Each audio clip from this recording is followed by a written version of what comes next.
This is Dr. Ted Hildebrandt in his teaching on motivation and antithetical parallelism in Proverbs chapters 10 through 15.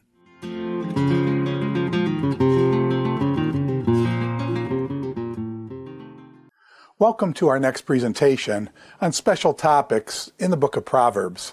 If you're interested in kind of getting an overview of Proverbs and going through the whole thing in detail, we've got a lecture series, 20 lectures by Knut Heim, who's one of the best people in the world on Proverbs. We've got Gus Kunkel from McMaster University in Hamilton, Ontario, Canada, doing 22 lectures surveying the whole book of Proverbs, as well as Dan Trier from Wheaton College doing Proverbs and the Christian life. But in this series, we're going to be going deeper into some of the technical things of the book of Proverbs. So they're going to be technical, but we'll get into it and go deep. So this is our topic for today is motivation and antithetic parallelisms in Proverbs chapters 10 to 15. So there's some introductory questions that we want to ask ourselves as far as motivation and how motivation works with Proverbs. How did the proverbial sage motivate his students? Motivation is a huge topic when you're dealing with students and how to keep them motivated. How did the sage in Proverbs keep his students motivated? Or, taking it more in a familial setting, how can a father or mother best motivate their children? And so we'll look at motivational theory. Actually, we'll be working with some motivational theory from the schools of psychology that have studied motivation in depth, and we'll see how that research and psychological research fits motivation, how that fits with the book of Proverbs. And so we'll be doing a lot of kind of integrational work between the psychology of motivation and the book of Proverbs. And so we ask, how does a father or mother, how do they motivate their children? And then lastly, how did Solomon structure wisdom and motivate others to pursue wisdom? Or Solomon, how did he motivate people to pursue wisdom? So let's begin asking ourselves kind of a grammatical question almost. What is a motive clause?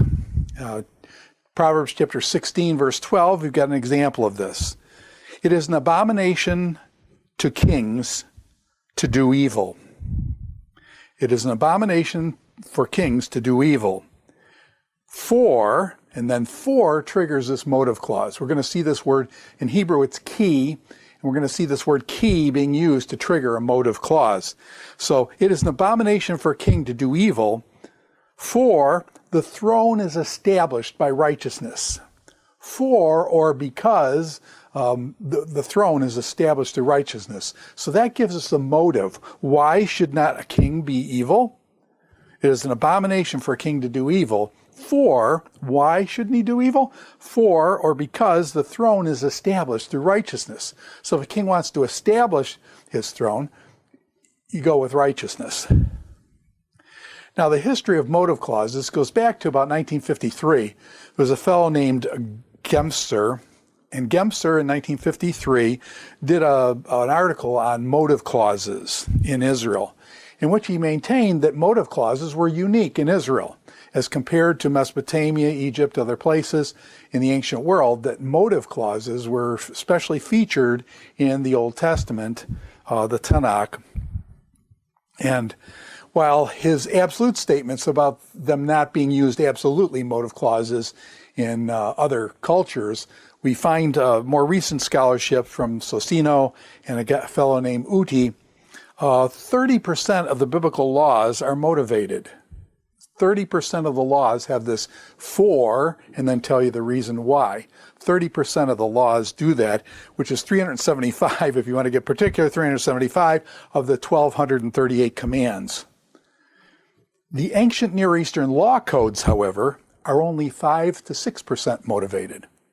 So in the ancient Near East, 5 to 6% of the law codes, the laws are motivated, while in Israel, 30%. That's a significant difference. 30% in Israel, 5 or 6% in the ancient Near Eastern law codes. This is contrary, by the way, 2, that's talking about the legal material.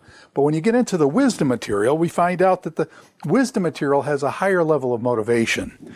And so in the Sumerian instructions of Sharopak, the Akkadian councils of wisdom, the Egyptian the instructional texts by like Ani and Tahotep, as well as the Ugaritic texts, the instructions of Awilim, those have their wisdom texts, and the wisdom texts have more motivation, which is what you would expect, because those wisdom texts are really didactic or paranetic texts teaching the son, teaching the courtiers in the court, and things like that. So we would expect that, and indeed that is the case.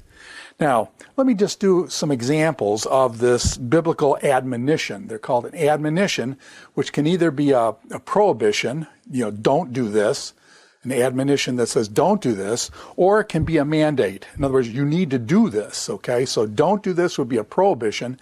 A mandate would be do this, and then this admonition, whether it's prohibitory, prohibition, or a mandate, either way, negative or positive, then is reinforced and with this motive clause. Don't do this because or for this is the case. Do this because or for this. And so let me just give you some examples, and these are well known, you'll know these. Exodus chapter 20, verse 7. As soon as I say Exodus 20, you think 10 Commandments. Indeed, that's the case. You shall not take the name of the Lord your God in vain. That's a prohibition. It's an admonition, and it's negative. It's prohibition. Prohibition. Do not take the name of the Lord your God in vain. For or because, now that triggers our motive clause. The key, and it is again the word key, for or because the Lord will not hold him guiltless who takes his name in vain. So don't take the name of the Lord in vain, admonition, prohibiting that behavior. Why? Because or for the Lord will not hold him guiltless who takes his name in vain. Now let me just flip over and do a Proverbs. In book of Proverbs, chapter 3, verse 1, we've got another admonition followed by a motive clause. So that's largely a Gemser and these other fellows, people did a lot with admonitions followed by a motive clause.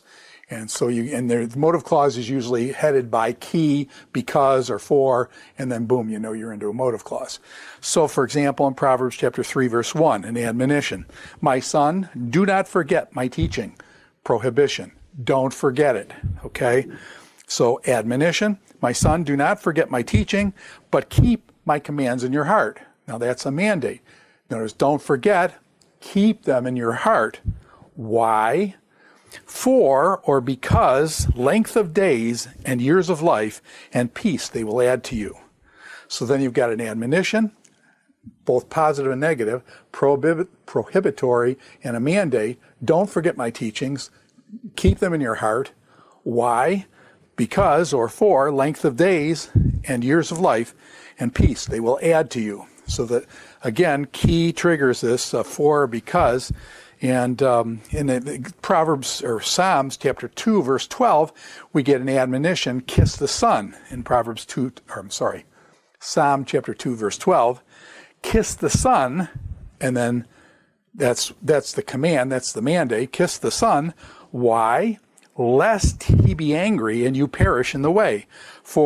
And the lest is there triggering a motive clause as well. Pen is the word in Hebrew, pen or lest he be angry and you perish in the way. So you better kiss the Son or you're going to have some trouble here. He's going to be angry and you perish in the way.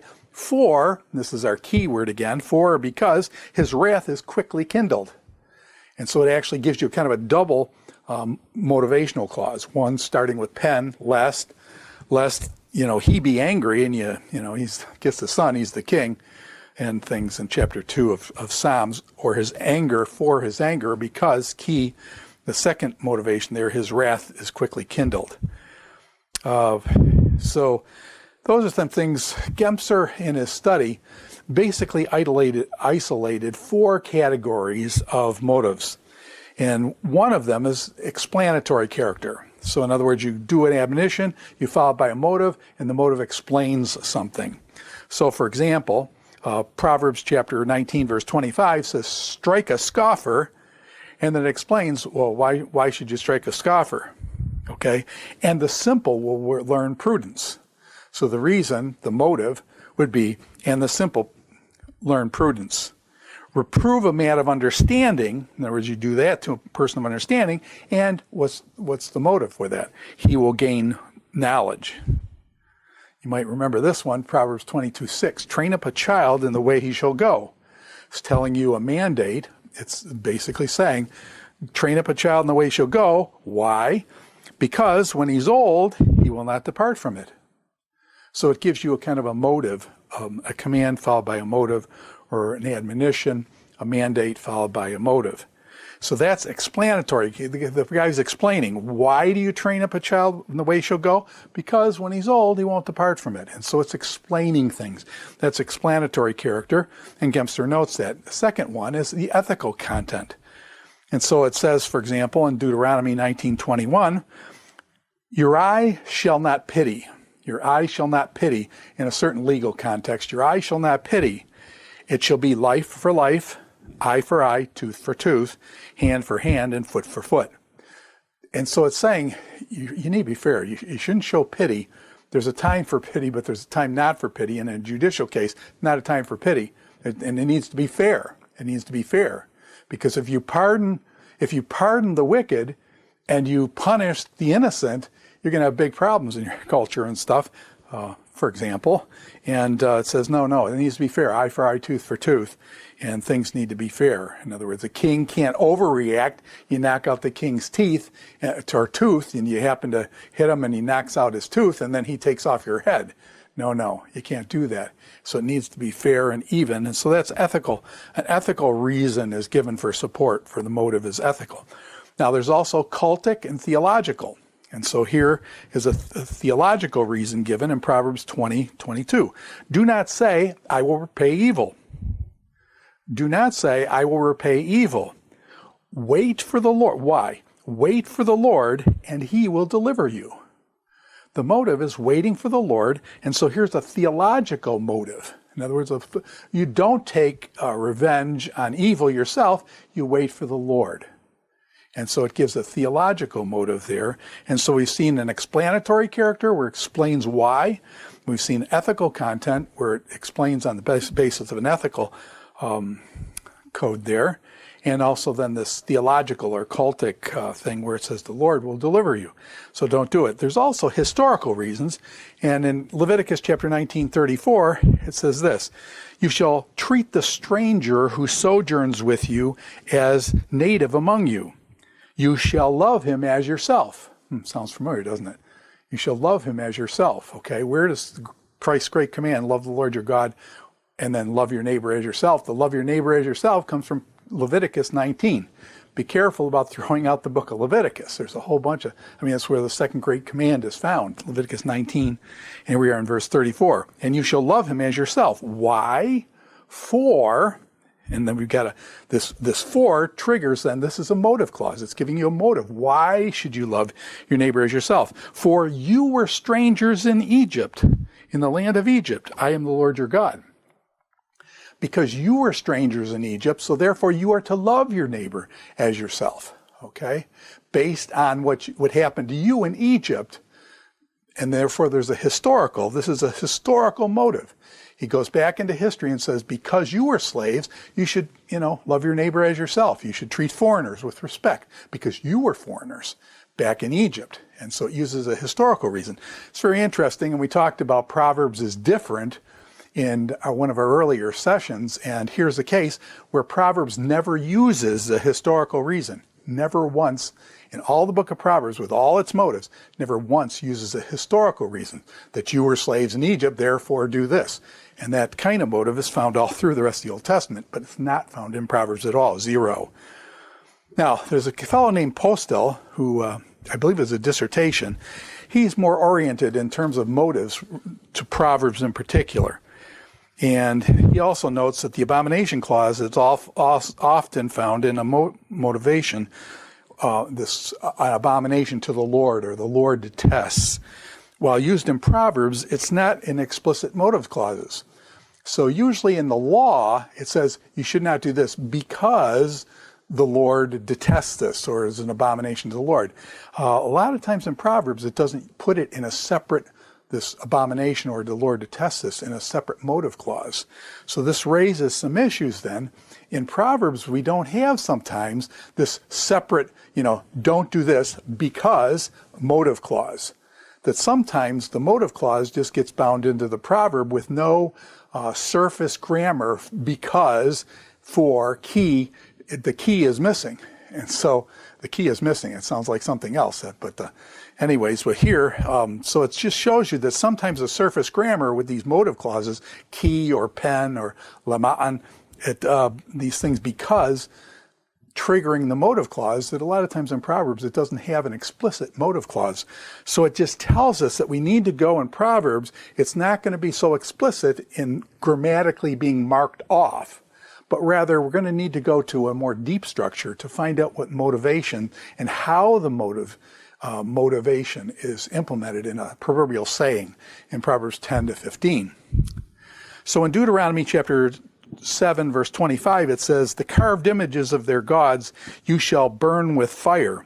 You shall not covet the silver or gold that is in them, or take it for yourselves, lest you be ensnared by it." There's our pen, kind of lest you be snared by it, number one. And number two, key, and then marks off the motive clause, for or because it is abomination to the Lord. So here, the key marks off because it is an abomination. The Lord detests it, I think is the way the ESV often translates it. Other translations say it's an abomination to the Lord. Look, however, now that's in the law. It says because it's an abomination to the Lord. Look how it comes over into Proverbs then, this abomination to the Lord. It's not separated with these key and a separate motive clause. Proverbs chapter 11 verse 1 says, "A false balance is an abomination to the Lord," or the Lord detests a false balance, but a just weight is his delight. So you get your motive here. Why should you do a just weight? Because God delights in that. Why should you avoid an unjust weight? Because the Lord detests that. But it doesn't say because the Lord detests that. The key is missing there, and it's all in one sentence and not separated. Paul still noted that in Proverbs, you've got basically three of those categories, the big categories of motivation. One is theological. It's an abomination to the Lord delights in it.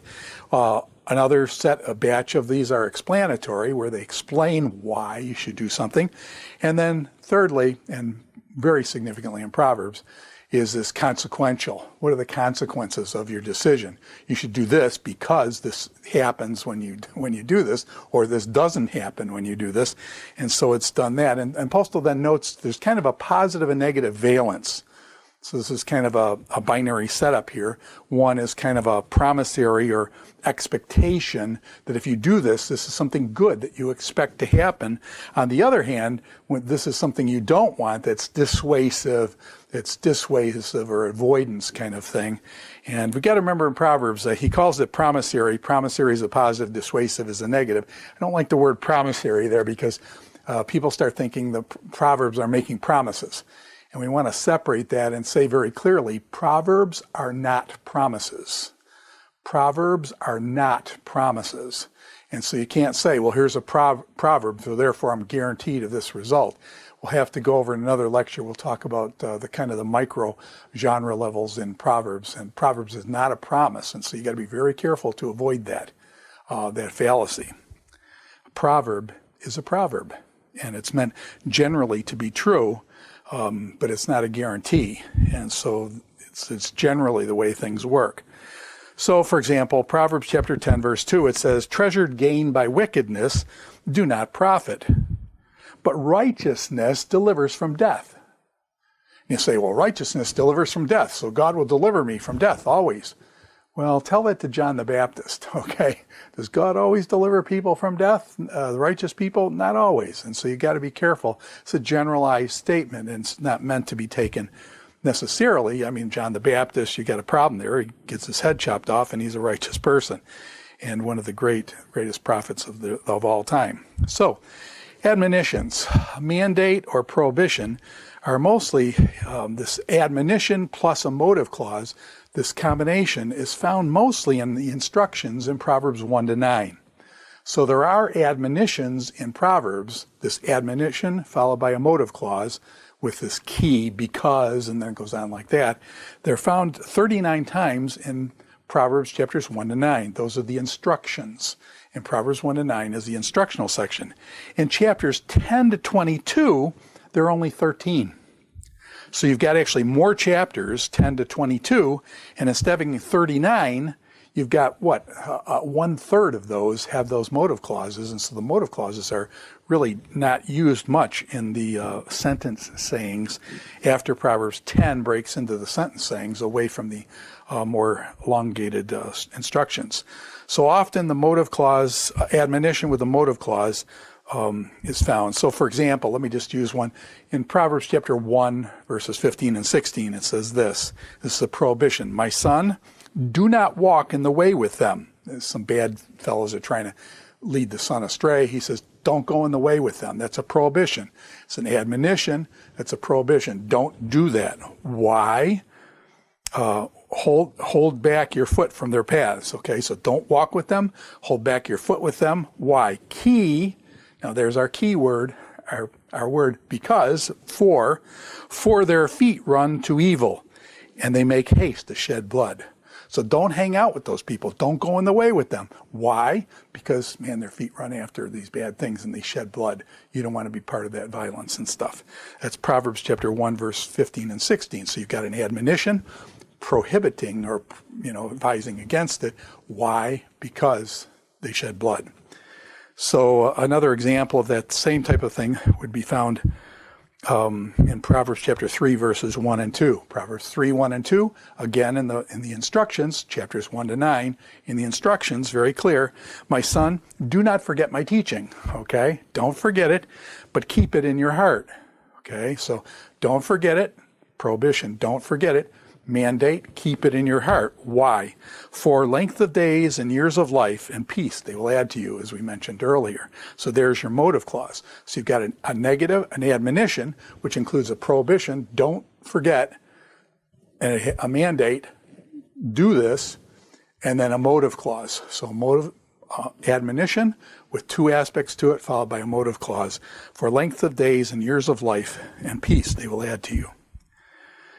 Now, Proverbs 14:7 says this, leave the presence of a fool.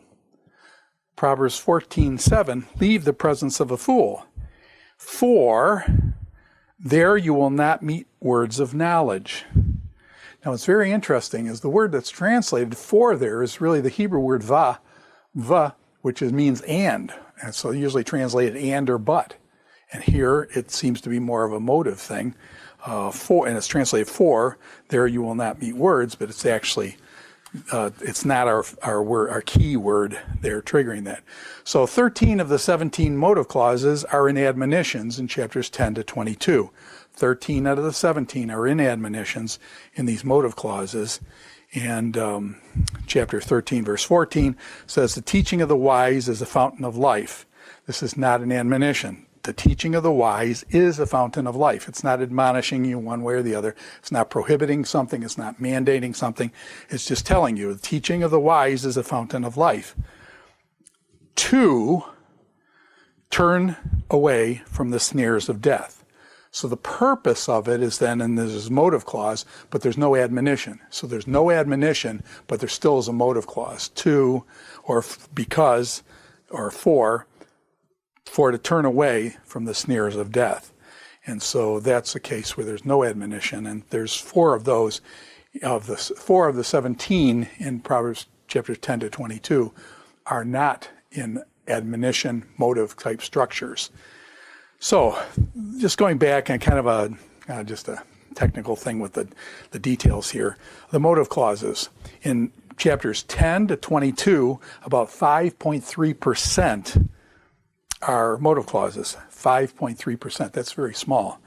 In chapters 25 to 29, it's 12%, so that's over double. in chapters 25 to 29. And these are mostly character consequence kinds of things.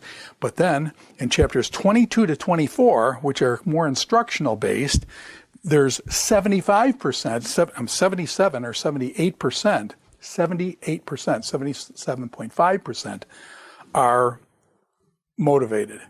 So, and clearly motivated with these clauses there. So it's a huge difference then, 5% all the way up to 78. So in the sentence sayings in chapters 10 to 22 then, very few of these explicit motive clauses. So then what I'm saying is, okay, if we don't have those motive clauses there, then are you saying chapters 10 to 22, there's no motivation? And the answer is no. The motive clause is always triggered by this key, for or because motive clause. That explicit grammar is not there, but what we need to do is look under the grammar to the deep structure. And so what I'd like to do is propose then ways of getting down to deep structure methodology so we can isolate the motives in chapters 10 to 22. So the clear relationship between the admonitions and sentences in some duplicate proverbs where one is formed with an admonition and the other one's in a sentence. So this is where you've got one is an admonition plus a motive clause, and very similar concept is found in just a sentence without the admonition and without a motive clause, but it's still motivational. So, for example, Proverbs 22, 22, and 23, it says, "Do not rob the poor, because he is poor, or crush the afflicted in the gate." So this is telling you two prohibitory prohibitions against you don't rob the poor and you don't crush the afflicted. Don't rob the poor, don't crush the afflicted. It's an admonition, don't do this, prohibits that. For, verse 23, for, key, the Lord will plead their case. So you don't want to mess with these poor people because God's going to be the attorney who pleads their case, okay? And rob the life of those who rob them. So God's going to settle up, if you will. And so therefore, you don't want to do that, okay? So you've got an admonition, don't hurt the poor, don't crush the afflicted. Why? Because God settles up the accounts for them. So for, and then a motive clause. So an admonition plus a motive clause, chapter 22, verse 23. Here's the same kind of idea found in a sentence in Proverbs chapter 14:31. Proverbs 14:31 says, "Whoever oppresses the poor man insults his maker." His maker's God, okay? "But he who is generous to the needy honors him." And so you've got a very interesting thing here. Whoever oppresses the poor man or crushes the afflicted, as we heard earlier, insults his maker. You insult God, you're in trouble. Okay, you don't want to do that. And so therefore there's a motive there, but there's no key clause there. There's no because. It just says you oppress the poor. You don't want to do that because God's his maker. So there's no explicit grammar that triggers this motive clause, but yet it's clearly motivational. Many sentences in Proverbs go beyond merely empirical observations to being motivationally directive. Thus, one must go clearly beyond the clearly surface grammar, and get into underlying deep structure. In Proverbs 10 to 15, sentence sayings rarely have explicit motive clauses. We've looked at that, okay? So chapters 10 to 15 that we're looking at rarely have these explicit key plus the motive clause. Doesn't have those structures that are so clearly marked grammatically. So how then do we isolate the way the sentence sayings motivate the listener? We need not a surface grammar analysis, but we need that's triggered by a key or a pen or lama'an or la, those things that trigger the motive clause, but rather a deep structure that gets into deep motives. The following is a development of a deep structure methodology. And so what I'm doing here next is developing a methodology for getting at the deep structure of motive in Proverbs chapters 10 to 15, which don't have very many of these motive clauses at all. So what's the methodology? Okay, we're going to break the sentence sayings in chapters 10 to 15. We're going to break them into topic and comment. Topic and comment. So for example, let's use Proverbs 10:1, the first verse of chapters 10 to 15. A wise son, topic, gives joy to a father, brings joy to a father. A wise son and then that's the topic, a wise son. What's the comment? Brings joy to a father.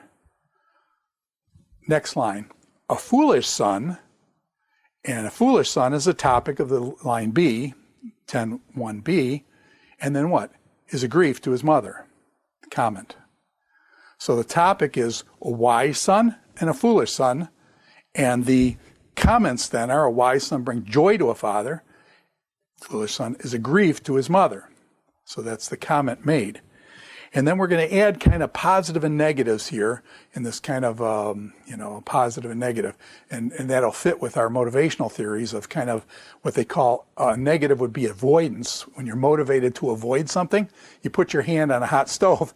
You're motivated to get your hand off the stove lest your hand be burned. And so therefore there's a quick motive there. That's a dissuasive or prohibitive, just a negative motivation, okay? Don't touch hot stoves, okay? And then there's positive then. So that's avoidance of touching it. And then there's attraction. And attraction is something you're motivated to attract to, okay? So a wise son, that's a plus, okay? That's something he's trying to attract the student to. A wise son is a plus. It's basically character. Let's just put that in there too. A wise son is telling the person's character and putting a plus sign next to it. Character, positive. A wise son, and then the result or the consequence. So we've got character, consequence. Character in the comment. Well, first of all, the topic. The topic is positive, a wise son, and the comment is positive as well. Character, consequence. And consequence is plus, okay? Brings joy to a father. Second line, a foolish son. Here we have character again, but this time it's negative. Character again, negative, and then consequence again, but the consequence is not positive this time, brings joy to his father. Instead, is a grief to his mother. That's negative.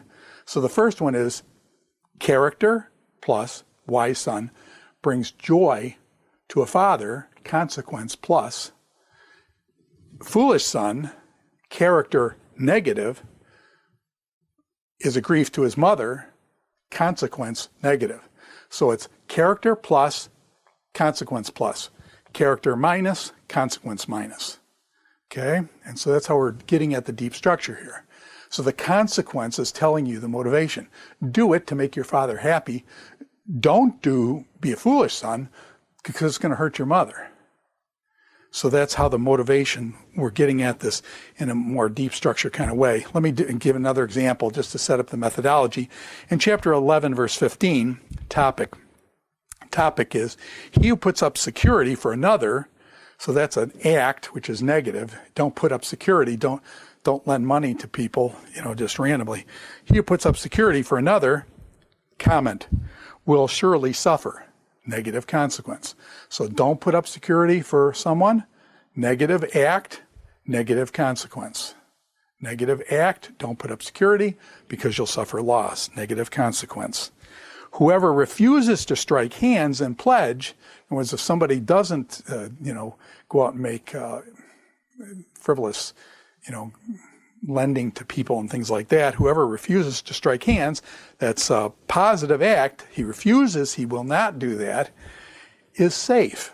Positive consequence. So positive act results in positive consequence. Negative act results in negative consequence.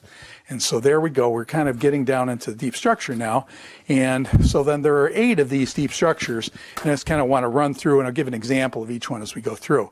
So as we worked with chapters 10 to 15 and went through, we found out that there are basically 8 categories of these deep structures. One is, as we said before, character, consequence. Character, consequence. Could be positive character, positive consequence. Could be negative character, negative consequence. But positive character, consequence, that connection. There are 152 of these types of motivation, where the character is one way and the consequence is a result of that. There are 152 of these. And so, for example, in Proverbs chapter 10, verse 2b, Proverbs 10, 2b, it says, but righteousness, positive character, righteousness delivers from death. Delivers from death is a positive consequence. Positive character, righteousness, delivers from death, positive consequence. Character, consequence. Character, consequence. There's 152 of those in chapter 10 through 15. Now, character act. Character act. The wise lay up knowledge. The wise, that's a character, a wise person. A wise person, what does he do or she do? Lay up knowledge. So the wise lay up knowledge. Okay? So character act. So if you're wise, you're going to do these types of activities. You're going to lay up knowledge. So that's character act, and there are 70 of those in Proverbs chapter. So that the character consequence, there's 152. Character act is 70 of those, is about half. Character evaluation, here's one. Character evaluation. The tongue of the righteous is choice silver. So here you got character. The tongue of the righteous, character, tongue of the righteous, evaluation. The evaluation is choice silver. And it shows you, you want to value the tongue of the righteous, okay? It's like choice silver. And so character evaluation. So we had character consequence, 152 times. That's the big one. Character act. Character does this type of action, motivates it. And then character evaluation. You want to have a righteous tongue because it's like choice silver. Now, we also have acts consequence. And acts consequence would be whoever heeds instruction, that's the act. Whoever heeds instruction, that's an act, is on the path to life. So that tells you a part of the motivation behind it. You want to get on the path of life, do good acts, okay? The act consequence. Whoever heeds instruction, if you heed instruction, you're on the path to life.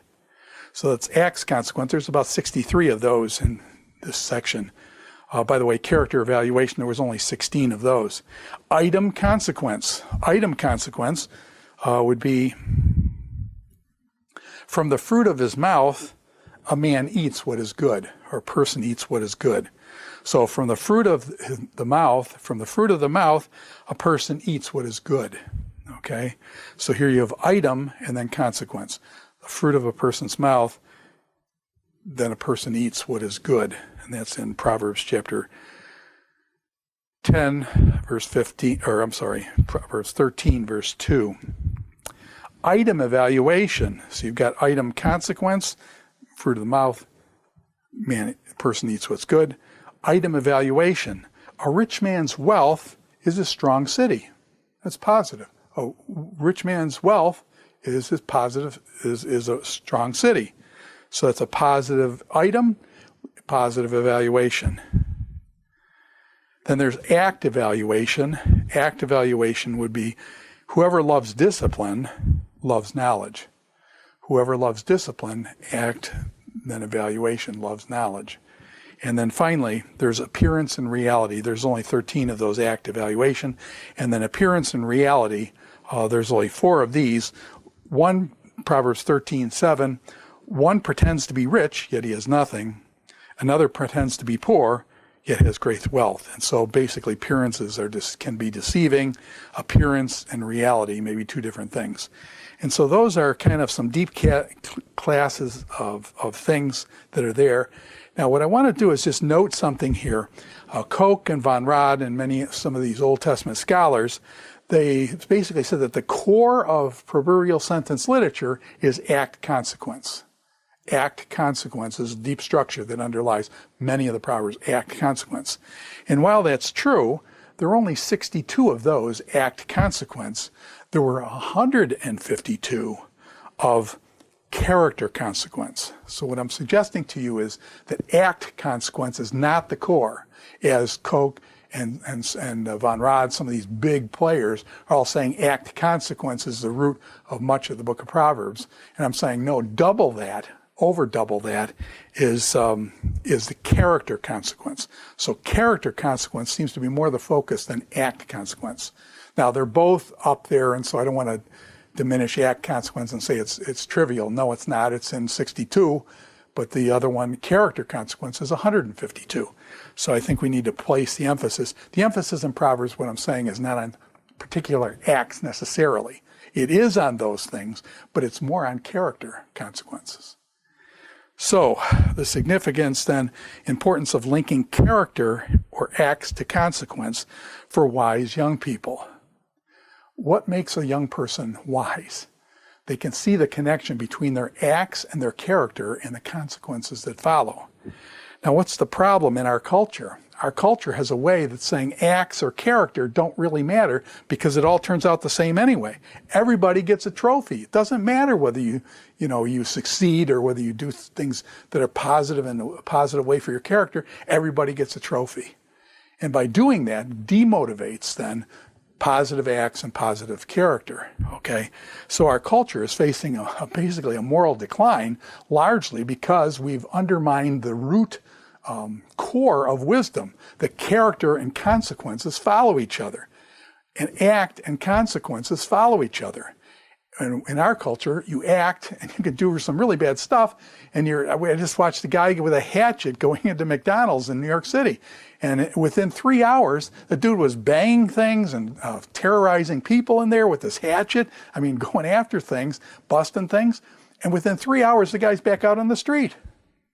And so you say, wait a minute, he did these really bad things, and yet there's no consequences. So he's basically, go out and do it again. There's no consequences. You can just express yourself in any way you want. A wise person's not that way. A wise person says act are connected by consequences. Character, even more so. Character is connected. So therefore, you got to be careful. This is what makes a wise person. Then a wise child is able to make this connection between their actions and their character and the consequences that follow.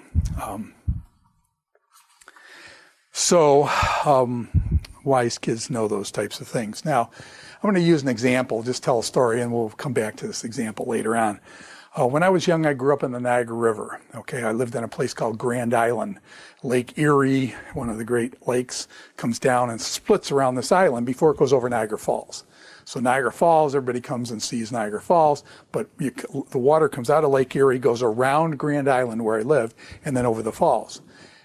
There's a bridge that comes onto Grand Island, South Bridge, and the North Bridge goes off that way. Well, the river I grew up swimming in the Niagara River all over the place. And so when we were young, my brother and I and the Remeses, our best friends, we would jump off the arches underneath the bridge.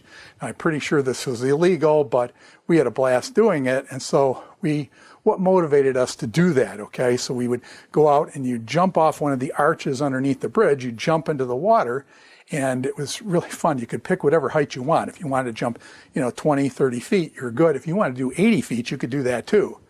But the problem with the 80-foot one, it's out in the middle of the river, and you had to then what happens is when you jumped your 20 or 30 feet, you hit the water, you had to get up and swim really fast because the current is going down toward Niagara Falls, obviously. And so the water is going down toward Niagara Falls. You had to get up and swim faster than the current to get back up on the piling so you could climb back up and then do another jump.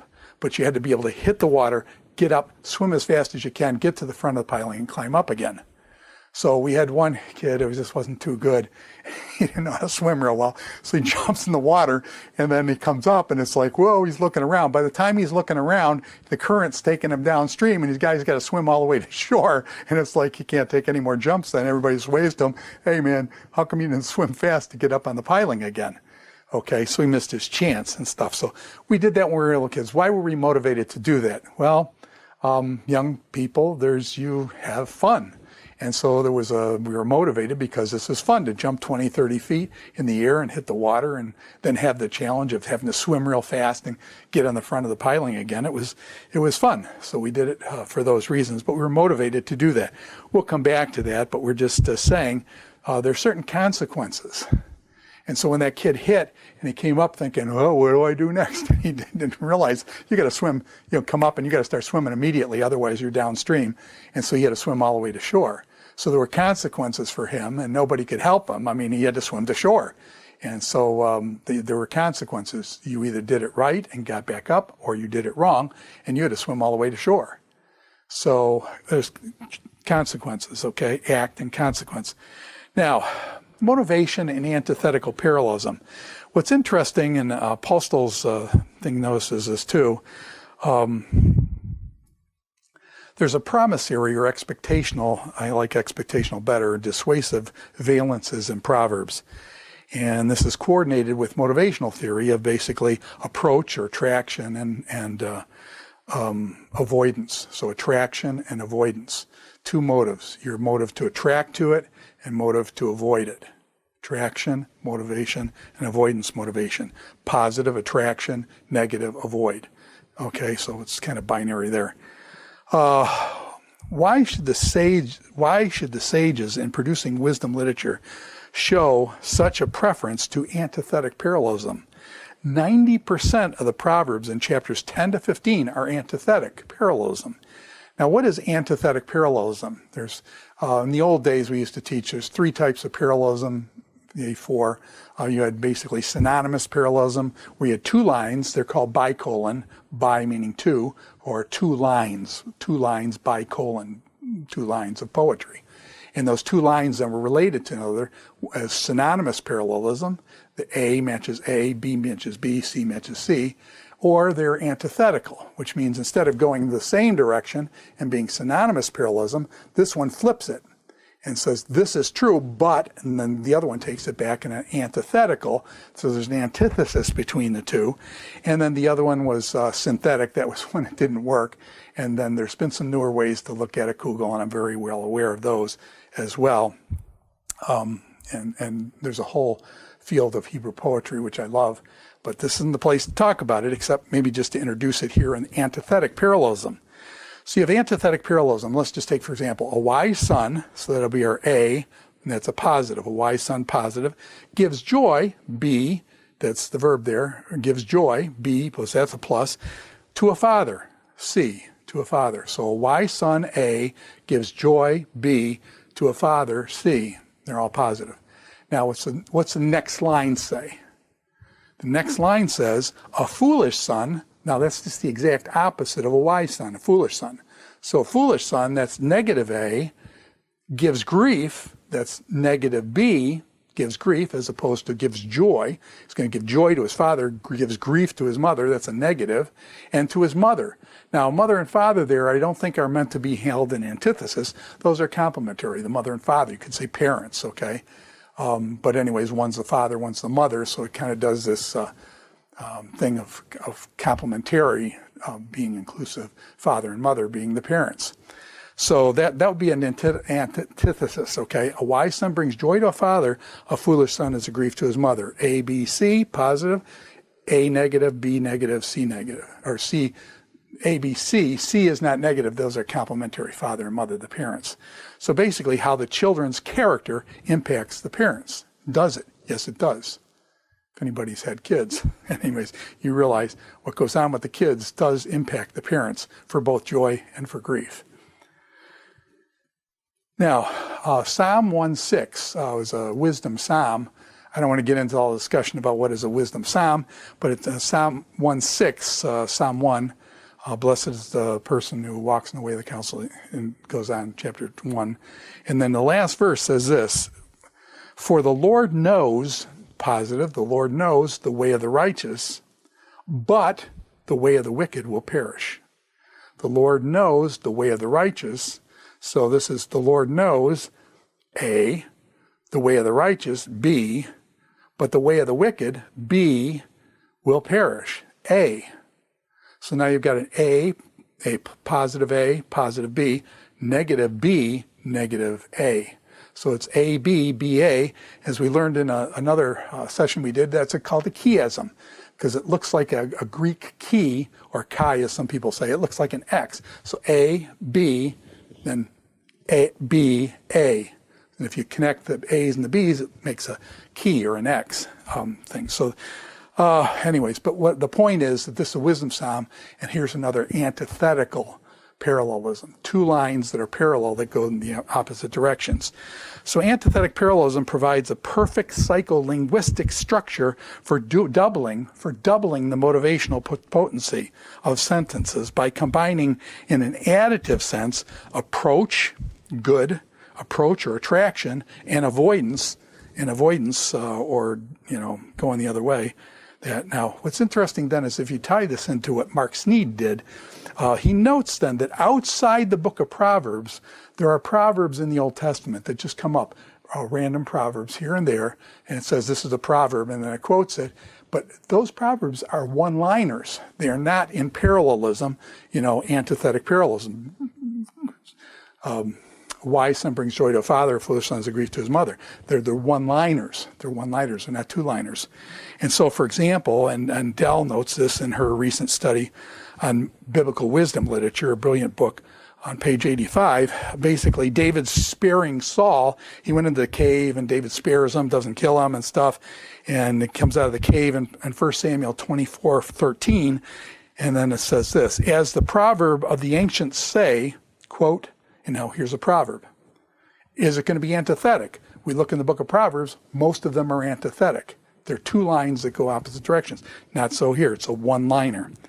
Out of the wicked comes wickedness. That's it. Out of the wicked comes wickedness.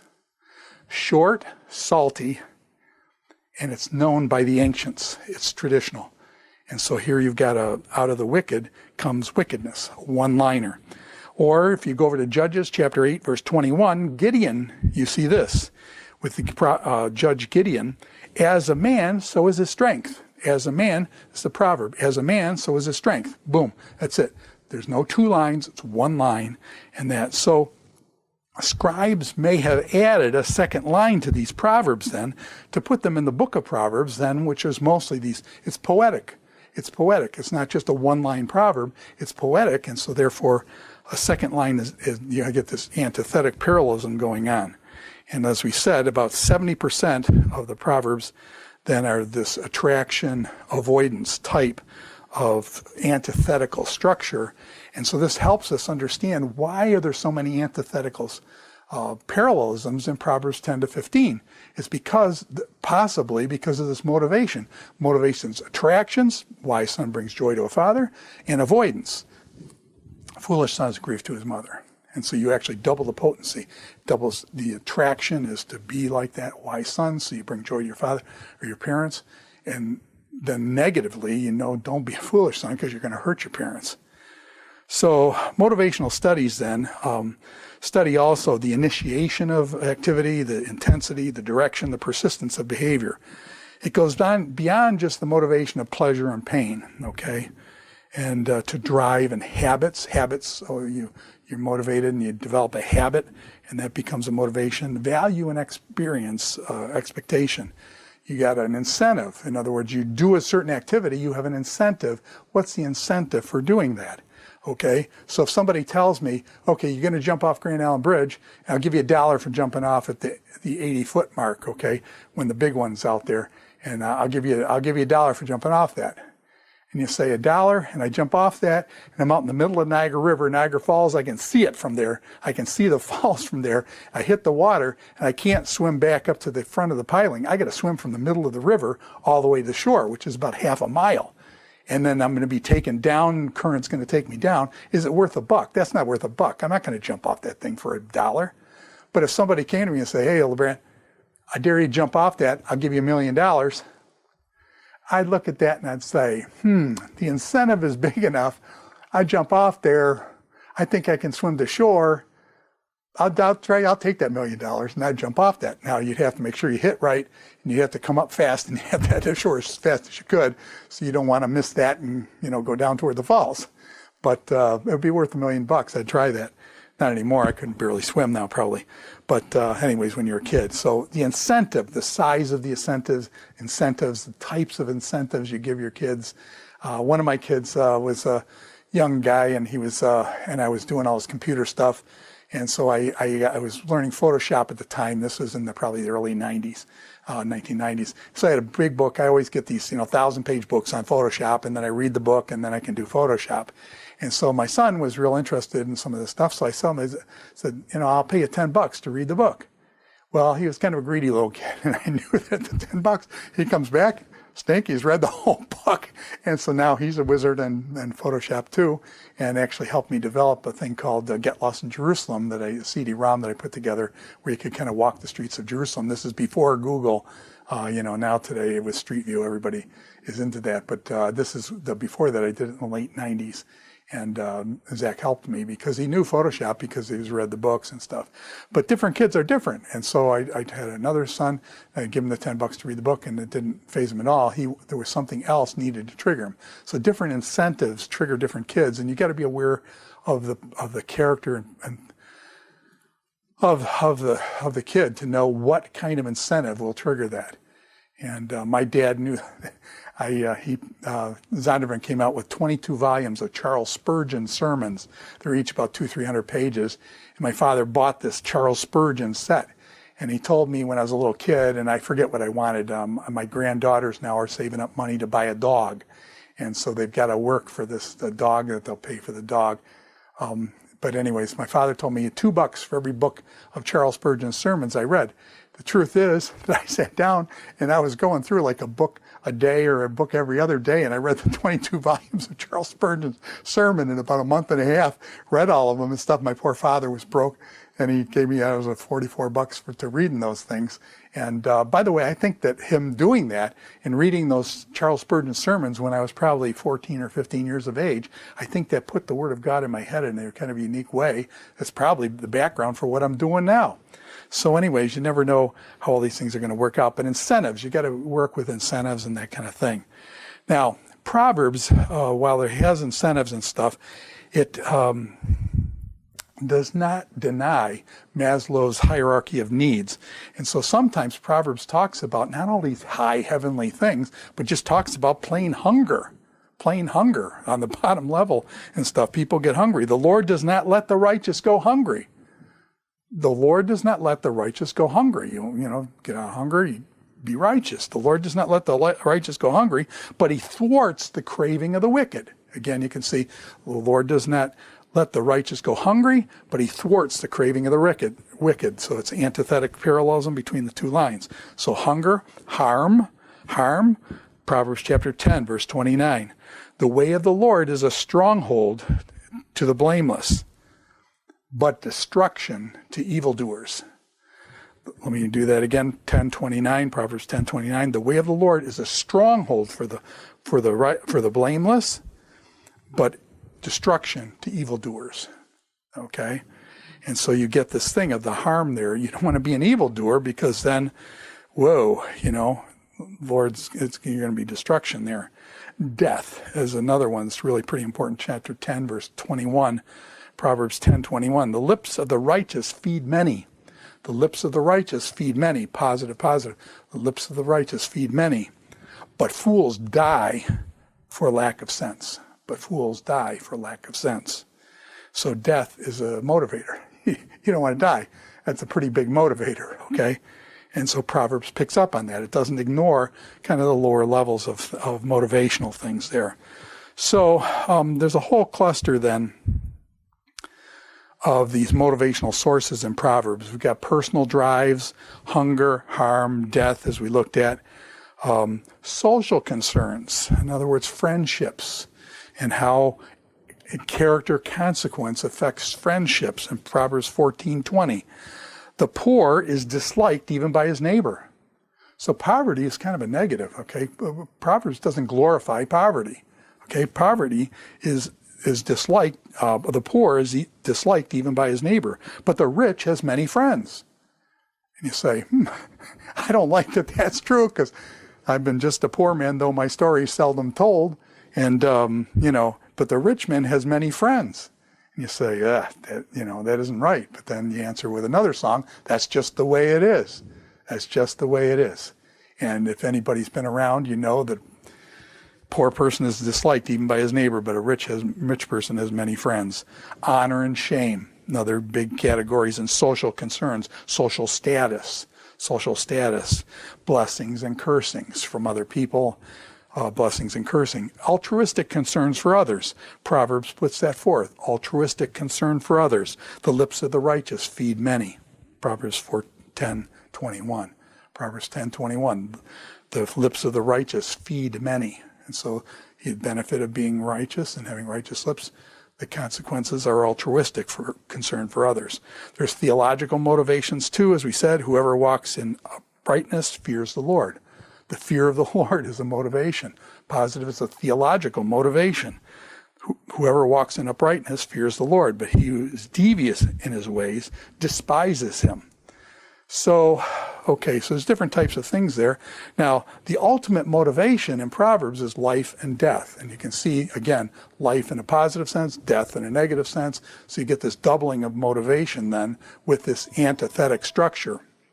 So, for example, in Proverbs chapter 8, verses 34 to 36, it says this, Proverbs 8, 34 to 36, "Blessed is the one who listens to me." Wisdom is speaking here. Madam Wisdom is speaking. "Blessed is the one who listens to me, watching daily at my gates, waiting beside my doors. For whoever finds me," Madam Wisdom, "finds life and obtains favor from the Lord." Finds life. Notice life is big there. Finds favor with the Lord. "But whoever fails to find me injures himself, harm. All who hate me love death." So you've got life and death brought up in the motives here listed in Proverbs 8, 34 and 36. Now, cognitive motive factors. So cognitive motivational factors. There's a formula. I was a physics major and actually an electrical engineer when I was younger, and so I like formulas. Okay, V equals IRF equals MA, A squared plus B squared equals C squared. All these things that you remembered when you're bored with your taking Spanish and all these languages, you memorize formulas. I'm sorry, that's just goofy, but I was kind of a geeky back then, probably still am. There's a formula that says MS and then TD and then INS times. Okay, so MS times TD, and so MS is motivation for success. Motivation for success, MS times TD, and this would be task difficulty.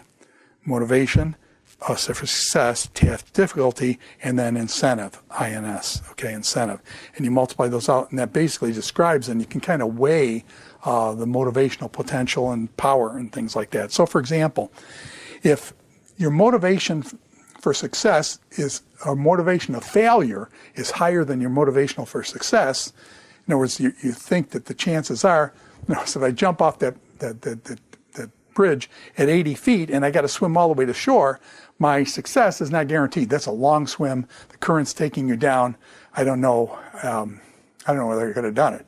Okay. Plus the hitting at 80 feet, that's a good jump. Okay. And so motivation for failure is high. Motivation for success is low. You probably aren't going to do that then. You're going to say, no, it's too risky. The failure rate is probably higher than my success rate. So I'm not going to do that, okay? But what if your success rate is bigger than your failure rate? So when you're doing 20 or 30 feet, you jump in, you can swim up, and you knew you could do that. And so you're thinking that success is I can do that, but then the failure rate is low unless you come up and start looking around, then you go downstream, okay? And so it depends how well you can swim, I guess. And then what about they've done some studies too on task difficulty. If things are made too easy, it doesn't engage people. People think it's trivial. In other words, it's too easy, I'm not going to try that because it's obvious I can do that. It's why should I waste my time, okay? So if the task difficulty, the TD, is too low, people dismiss it. On the other hand, if the task difficulty is too high, then you say, I'm not going to try that, okay? So jumping off the bridge, say from the top of the bridge over the arches, where it's about 200 feet up, your chances of hitting the water the wrong way and becoming like cement, and you're busting yourself up, so you can't swim to shore, that's the task difficulty is too big, so you don't want to do that. And so task difficulty, what they've noticed is that the task difficulty has to be in the middle range. In other words, it can't be too easy, it gets dismissed. It can't be too hard, or people won't try it. It has to be in the middle where they think they can do it. So there's a challenge there. And I think that there's a lot to that, okay? And then incentive. What incentive have you got? Well, jumping off at 20 or 30 feet, it's a lot of fun. And then swimming as fast as you can, climbing up again and stuff, there's a challenge to it, it's fun, that kind of stuff. But what happened to us was that my friend Dave Rimas jumped off the 20 or 30 feet, and we hadn't jumped exactly in this place before, and all of a sudden he comes up and there's blood coming up in the water. And we're getting ready to jump in, and all of a sudden you see blood in the water. And this is, by the way, freshwater Niagara River. There ain't no sharks there. Okay, so the blood, you see the blood, you say, whoa, this isn't like shark infested. And so it turns out that apparently somebody had thrown a pipe in the water and it stuck straight up. And when Dave Remus hit it, basically the pipe slashed his leg up, and so he started bleeding like a. Anyways, this is the blood coming up all over everywhere. So then question, okay, when you saw the blood come up, then did we jump?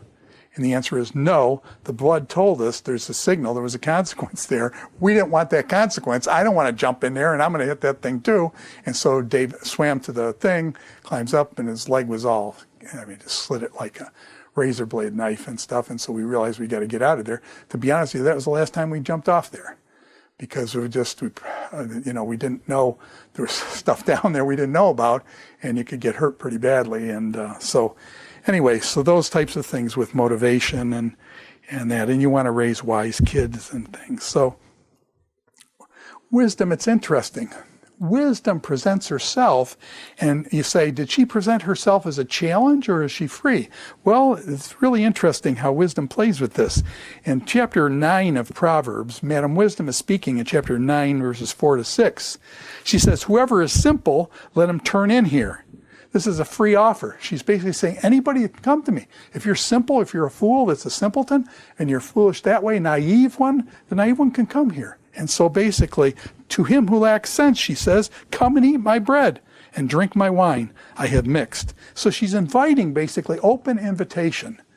Okay, she's saying, come in.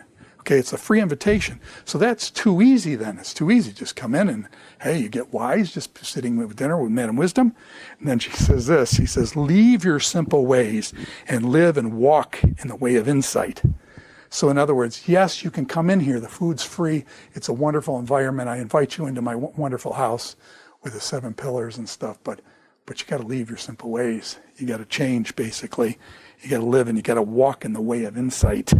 And so you must leave your simple ways. Now, all of a sudden, that's not impossible, but you have to make specific choices. And so she's got the easy part and she's got the hard part, and she puts them together in kind of this middle kind of way then of not making it too easy and not making it too hard. So you've got motivations. You've got basically 3 options that come up. You've got attraction, avoidance. Let me start this way. You've got attraction and attraction, 2 positive, attraction and attraction. And so, for example, this comes up in better than Proverbs in Proverbs 21 or 22, Proverbs 22 verses 1 and 4. A good name is to be chosen rather than great riches, and favor is better than silver and gold. So basically it's saying attraction, a good name is to be chosen over gold. And so this would be positive. A favor is better than silver or gold. And so those are both positive, attraction and attraction, to attract the young person to that. There's attraction avoidance, and we've seen this a ton of times. Okay, a wise son brings joy to a father, attraction. A foolish son is a grief to his mother, negative. Okay, and that's an avoidance. So attraction, avoidance. So you had attraction in better than Proverbs. You've got attraction, avoidance in a second set, and then you've got avoidance, and these are kind of both prohibitory. Whoever oppresses the poor to increase his own wealth, or gives to the rich, will only come to poverty. Okay? Whoever oppresses the poor, that's avoidance, you're going to damage yourself and you're going to become poor yourself. So negative, avoidance. So avoidance. You had attraction, avoidance, very powerful, to negative. You've got avoidance. And those are the 3 kind of options with this. Now, attribution theory of motivation. This is another way of looking at motivation. Why would I succeed? Why do I exceed or why do I fail at some sort of behavior? Is it ability? In other words, I hit the water and I got up and I could swim real fast, and so I got to the effort. Is it effort that I just make the effort and I succeed? Sometimes you can make the effort and you don't succeed. But is it effort? Is it luck? It just happened to be that way and must have been luck. Task difficulty. In other words, the task was too easy. It was obvious I could do it. or it was too hard, it was impossible to think about doing that. Talk about fusion, they've been talking about fusion of late. They've been talking about fusion since I was in college in the 1970s. And now all of a sudden fusion is coming back. In the 70s, it was a dream of what would come, but it was too difficult. We didn't have the technology to do it. Now apparently they're getting on the edge of it, and who knows what'll happen, but the task difficulty. Doing fusion and getting energy out of it in appropriate ways is the task difficulty is really extremely difficult, but now I've given a generation or so, they're doing things in situations. Tasks are ego-involving, resulting in attributions to yourself. In other words, if you do something, you work real hard at something and you do it, then you start feeling good about yourself and you've controlled your situation and there was some risk involved, but you overcame the risk, while others merely task involving. In other words, it's just the difficulty of the task, not any attributions toward yourself. Proverbs relates many tasks to character, and hence they're ego-involving. Take, for example, Proverbs 10:5. He who gathers in the summer is a prudent son. Okay? He who gathers in the summer is a prudent son. Okay? And so what you've got is an activity and then an evaluation. And that then the person who gathers in the summer realizes then in himself that he's a prudent son. And you say, wow, that's a good thing, okay? Or a prudent child. He who sleeps in the harvest is a child who brings shame. So somebody that's lazy, playing video games all day and not expanding their horizons or something like that, is going to cause shame. It's going to bring shame. And so then they identify themselves and say, what kind of child am I? Am I one who goes out, go after it? Or am I one that's sitting down, messing around, tick-tocking all the time and messing my head up and doing other things that are just messing me up, and therefore bringing shame to my parents, bringing shame to other people, bringing shame to myself. And so basically these attributions then is how one sees oneself. One's self-identity then is kids learn to begin identifying based on their own actions, whether their actions are wise or foolish, whether their actions are lazy or whether the choices they make are wise, righteous, good, and diligent, or are they foolish, wicked, bad, and lazy. Okay? The internalization of wisdom then.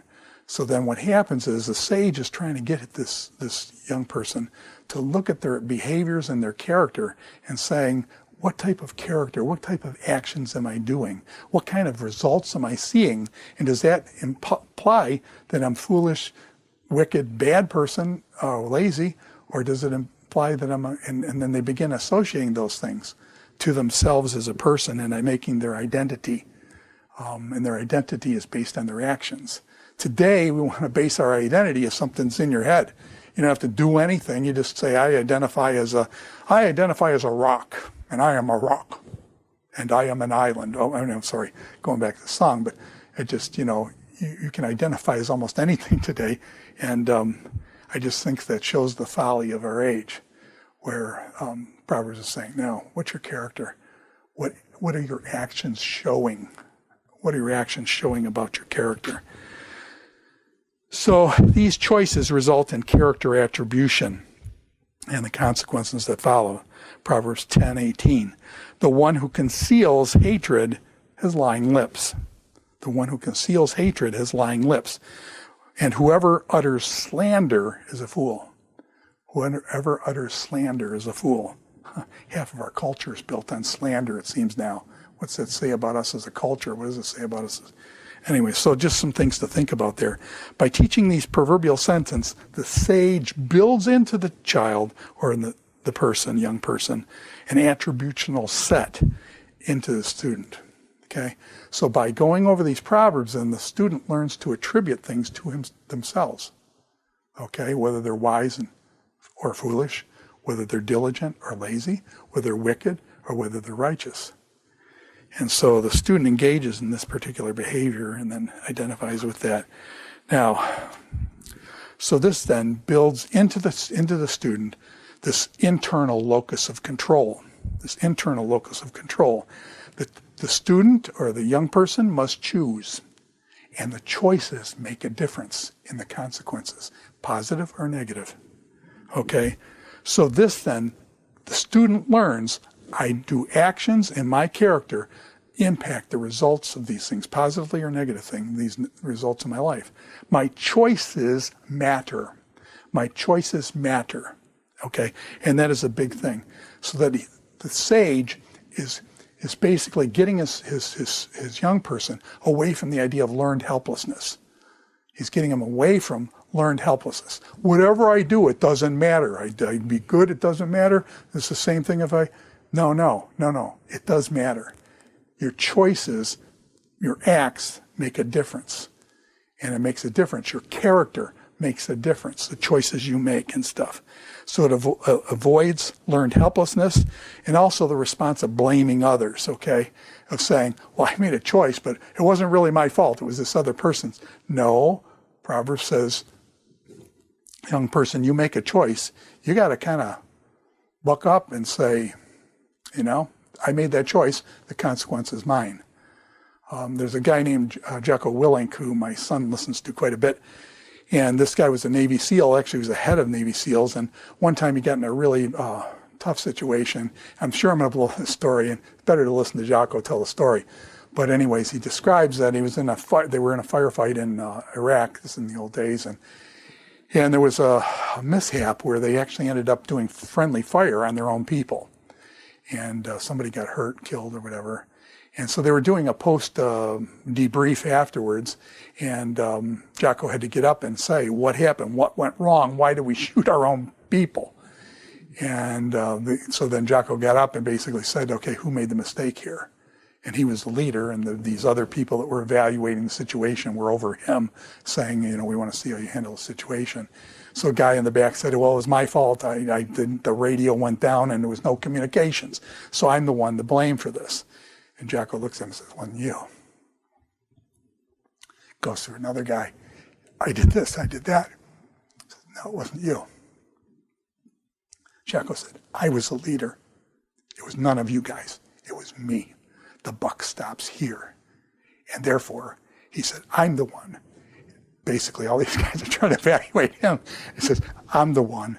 I was the leader, and therefore, I'm the one that needs to take I was the one who messed up. Because if I had done my job right, this would have never happened. And moreover, I would have done this, and I would have done this, and I should have done this, and I should have done this. And if I did those 4 things then, he said, I will never make that mistake again. Now, the people then all knew whose fault it was. It really wasn't his fault like that. But because he was such a, how should I say, this is what, I'm sorry to use the gender term, but he stood up and was a man about it and took the blame. And didn't pass the blame off on somebody else or throw somebody under the bus who was under him. He stood up and took the blame himself. That gathered respect from all those guys who would now be willing to almost die for him. And then these guys that were evaluating him said, holy cow, this guy is honest. That's a pretty good thing in our day and age and stuff. And also, his analysis of this is exactly what went wrong, and he knows exactly how to fix it. Who better could we? And they left him in leadership. Wish we had leaders like that today. But anyways, so all we're saying is then learn helplessness and blaming others. The sage is trying to tell to the young person, you make the choices, you get the consequences, don't go blaming other people. Don't think you're helpless, your choices matter. And so these types of things. Now, another aspect of this motivational psychology thing is extrinsic and intrinsic motivation. Extrinsic motivation is when, for example, my father paid me to read those 22 books on Charles Spurgeon. Okay, that's called extrinsic motivation. He's motivating me, you do this activity, and I will give you this extrinsic thing that's outside myself. There's intrinsic motivation, too, that a person does something just because they enjoy doing it. Okay, jumping out the bridge was fun. We did it. Why? Because it was intrinsic. We enjoyed doing it. It was a challenge to us, and we took up the challenge, and it was a lot of fun. Okay, and what happens is they notice that in extrinsic motivation, after the person stops paying you, a lot of times for people then, if they're paid to do something, they'll do it. But then when the pay stops, they stop doing the behavior. So extrinsic motivation then has an undermining effect for motivation. A person could be motivated to do it, or are they motivated just to get the paycheck? Okay. Intrinsic motivation means they're not paid anything for it. They do it because they love it. They do it because they love it. You need to find the thing that you love doing. Now, you may have to get another job and do that other job and work at things in order to do those other things. But find out what you love to do and figure out a way how you can keep nudging life to get closer to that thing you love doing and things. So that way, there's intrinsic, you're doing something because you value it and you love it and stuff. Now, superficially, Proverbs looks like it's a lot of extrinsic. You know, do this and you'll get wealthy. Do this and the Lord will give you food. Do this and things will go bad for you and you won't get food. You'll die. Life if you do good things. And so it seems very extrinsic. However, that's not true. A lot of Proverbs tie it into character consequence, and therefore drive it much deeper than kind of an extrinsic or intrinsic kind of motivation. Although basically Proverbs use both in extrinsic and intrinsic. They're both used in Proverbs. And so those types of things. Now, motivation and emotions. This is another one that comes up. They've studied a lot with motivation and emotions. And it's very interesting. Proverbs does not downplay emotions. I taught in the academy and the colleges for 41 years. And a lot of times in the academy or academic environments, there's a belittling of emotions, and emotional thinking is very much, we like the logical, more analytic kind of thinking and stuff. And I can do that. I was trained, my major was in mathematics, and I taught logic for a number of years and stuff. And so I can do the logical stuff. But there's something about the emotions that touch the heart. And Proverbs is after the kid's heart. And so it doesn't downplay emotions. And now, again, you got to be careful. You can go way overdo it on the emotional side and stuff, but you can also overdo it on the cognitive side as well. And so there needs to be a balance. Have you ever seen these people are really, really cognitive? They're genius level cognitive people, but emotionally they're like children. And so you get this bifurcation and stuff. And so you want a person that's a whole person.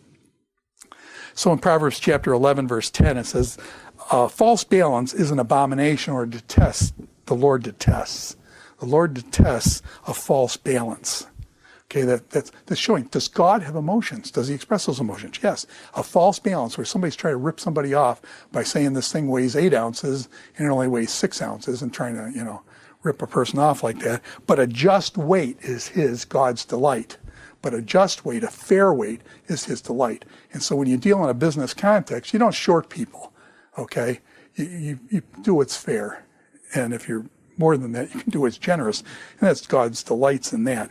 So God himself responds in emotional ways. And many of the Proverbs also talk about this emotions. Even the fear of God, when you talk about emotions, the fear of God. Now I know that's a whole nother discussion, and we'll probably do another lecture on the fear of God. But everybody tries to emotionalize the fear of God isn't really fear. Well, I'm just here to tell you, the fear of God is the fear of God, is fear, terror. Okay? And you say, whoa, I'm supposed to love God, not terror. No, again, you got to understand these things are more nuanced than just, no, it's not emotion. It means respect or reverence to God. Yes, it does in some contexts, but in other contexts, it means terror. So you got to look at the context. Context determines meaning. So, anyways, let's jump down to the structure of motivation. So at the end of this article, and basically this discussion on motivation comes from an article that I wrote in the Journal of the Evangelical Theological Society. And at the end of it, I have a chart. And this chart then basically lays out the motives in Proverbs 10 to 15 that I found there in those chapters. Some of those motives were under, so I kind of had a chart, motivation in Proverbs 10 to 15. One comes down is personal concern. That's your own self, okay? Your personal concern, your concern for others, and your concern for God. So what's motivating? Concern for yourself, concern for others, and concern for God. So those three, so you come down, branches out to those three. Now I want to go through those three and just give examples of each one, okay, of personal concern or life and death. It's pretty personal. Life and death. Examples are found in Proverbs chapter 10, verse 27. The fear of the Lord prolongs life, but the years of the wicked will be short.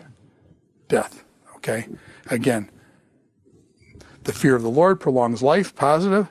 The years of the wicked will be cut short. You get that antithetic parallelism going there, okay? So life and death, harm and benefit. Harm and benefit, Proverbs 13:2. From the fruit of his mouth, a man eats what is good, but the desire of the treacherous is for violence. Okay, so one leads to good, the other one leads to bad stuff. Security versus insecurity. Studied under a fellow named Dr. Larry Crabb, who's just passed away recently, who had a tremendous impact on my life. He and Dan Allender, his colleague. And in Proverbs chapter 10, verse 25, it says, when the tempest passes, the wicked is no more, but the righteous is established forever. Security is one of the deep motives inside of a person. How much of life do we do trying to establish our own security? Even in social security, okay? So security. And here Proverbs says, but the righteous is established forever. It connects that character and the consequence there. Hunger, being hunger and full. Proverbs, again, this is on the personal level, being hungry. Hungry is a big deal if you don't have food. Proverbs chapter 10, verse 3. The Lord does not let the righteous go hungry, but he thwarts the craving of the wicked. The Lord does not let the righteous go hungry, positive, but he thwarts the craving of the wicked, goes negative. Being wrath and happy, being happy and wrath, Proverbs 10:24. But what the wicked dreads will come upon him. What the wicked dreads will come upon him, but the desire of the righteous will be granted. So this one has a negative. What the wicked dreads will come upon him, but the desire of the righteous will be granted. So there'll be happiness there and stuff. Character achievement, again, on the personal side of things, character achievement. Wealth and poverty. A slack hand causes poverty. There's many things cause poverty, but that's one of them. Slack hand causes poverty. The hand of the diligent makes rich. The hand of the diligent makes rich. Proverbs 10:4. Success and failure. Proverbs chapter 10, verse 24. What the wicked dreads will come upon him, but the desire of the righteous will be granted. Success and failure. Character attributions. He who gathers in the summer is a prudent son. He who sleeps in the harvest is a son who brings shame. Okay? So those are character attributions that a person makes themselves. Now, social evaluation, a blessing and curse. The people curse him who holds back grain, but a blessing is on the head of him who sells it. Friends and being shunned. Proverbs 14:20. The poor is disliked even by his neighbor, but the rich has many friends. Disgrace and honor. Shame and honor. Huge thing in those cultures, ancient cultures, shame and honor, and in many cultures to this day. Proverbs chapter 10, verse 7. The memory of the righteous is a blessing, but the name of the wicked will rot. Shame. So shame and honor come into this. Ruling and being a servant, okay? Proverbs chapter 12, verse 24. The hand of the diligent will rule. While the slothful will be put to forced labor, basically into slavery. While the slothful will be put into slavery. Okay, so character, consequences. Now, others' concern, that was all personal concern. Now we'll look at others' concern, where the motivation is for others. Others, help or harm. Proverbs 10:17. Whoever heeds instruction is on the path to life, but he who rejects reproof leads others astray. So in other words, you're going to damage other people, man. You do stuff that's wrong, people are going to follow you, you're going to damage them, they're going to lead others astray. So the concern there is for others. Okay, reputation. My son calls this reputation management. Proverbs 11:11. By the blessing of the upright, a city is exalted, but the mouth of the wicked is overthrown. So the blessing of the upright, the city is exalted, and so there's a reputation there. Joy and sorrow. A wise son brings joy to a father. Foolish son is a grief to his mother, Proverbs 10:1. So joy and sorrow. And the joy and sorrow you're creating is in your parent. Whether the parent gets joy or whether the parent gets sorrow, the parent is connected to the character of his children or her children.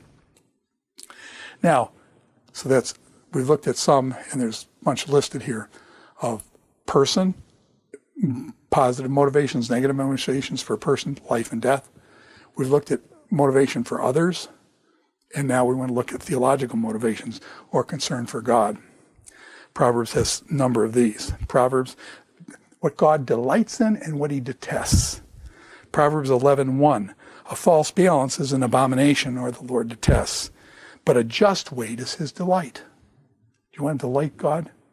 Be fair in business. Benefactor and punisher. So God comes off as benefactor and punisher. Proverbs 10:3, the Lord will not let the righteous go hungry, but he thwarts the craving of the wicked. So he punishes the wicked. And so God needs to be taken into account in our motivational structure. God as knower. Proverbs 15:3, the eyes of the Lord are in every place, keeping watch on the evil and the good. If you knew that God was watching you, would you do that behavior? If you knew God was watching you, would you develop that kind of character? And here, Proverbs is saying, God's watching. That's a motivation for you to do a certain type of activity. So in conclusion, to kind of wrap this whole thing together up again, we saw that the core of Proverbs is not act consequence. It's not act consequence, as many have said. That's a huge thing in Proverbs, but it's not. What we found was that there were more character consequence. Character consequence. And so we want to make that kind of a system of adjustments. And the importance of a wise person making the connection between their acts consequence or character consequence. In other words, their actions matter. Their character matters. It's not learned helplessness. You can't blame others. You make choices, and those choices determine your character. Those choices motivate your acts and your consequences that come upon you. And so acts matter. And so that's in a culture where it says whatever I do doesn't matter. No, that's not true. And so you got to be careful to say just fighting against that. Learned helplessness is no good. Number 2, often using for or because, that motive clauses and admonitions. In chapters 1 and 9, we didn't really look at those because we're looking at chapter 10 to 15. Excuse me. But in chapters 1 to 9, there's an admonition and there's a motive clause. Do not forsake what am I teaching? Admonition, prohibitory, don't forget what I've taught you, because they will bring you life. For, and it's the word key that we said earlier, so you get the admonition plus key plus a motive clause, but those were in the surface grammar. It's easy to see in chapters 1 to 9. But when you hit chapters 10 to 15, that's where we had to go to the deep structure and look at what was really motivating there, and you don't have this motive clause, but you've got motivation built into the sentence sayings, and especially to this antithetic parallelism. A wise son brings joy to a father, a foolish son is a grief to his mother. It adds up, okay? So you want to bring a joy to your parents. You want to not bring grief to them. And so it kind of doubles it with the antithetic parallelism. So that while Proverbs in outside book of Proverbs are usually single lines and short, sweet, salty, okay, and accepted by the people of the day, in the book of Proverbs, there's this antithetical parallelism and poetic structure where the two lines are put opposite each other, therefore doubling the motivational effect of it. The main motivation foci in the book is concern for oneself, and that's legitimate. You need to be concerned about yourself, life and death, harm, benefit. Concern for others, and they're benefiting them, causing them joy and sorrow, and concern for God, what God pleases God and what God despises. And then fourthly, when teaching or parenting, one must not only state what to do. When teaching or parenting, a parent or teacher must say not only what to do, but also must motivate the student or child. And so you've got to explain why.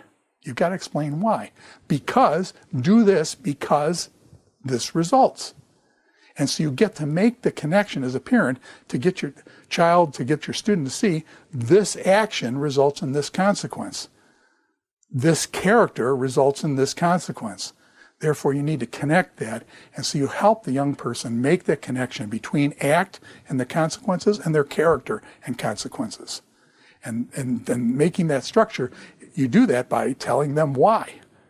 Why should I do this activity? And you explain that. And as we said in the law, 30% of the law or so gives you this explanation. God doesn't come down and say, do it because I said so. He said, do it because this brings you life, this brings you death. And so we as parents need to go beyond the, I said so, or this is what you need to do, but then to explain why and provide the motivation for underneath that for being righteous, wise, and diligent. And for avoiding being attracted to wisdom, righteousness, and diligence. And avoiding foolishness, wickedness, and folly, and laziness. So that's dealing with motivation in Proverbs chapters 10 to 15, and we've just explored a bunch of things there, and I hope that helps you to understand the motivation. So when you read the Proverbs, you kind of look for what is the sage, how is he motivating? What's the underlying motivation here? And how is he doing it? And then the question we ask ourselves is, then how do we do that with our students and with our children? Thank you very much. Hope you enjoyed this. Thank you for sticking around.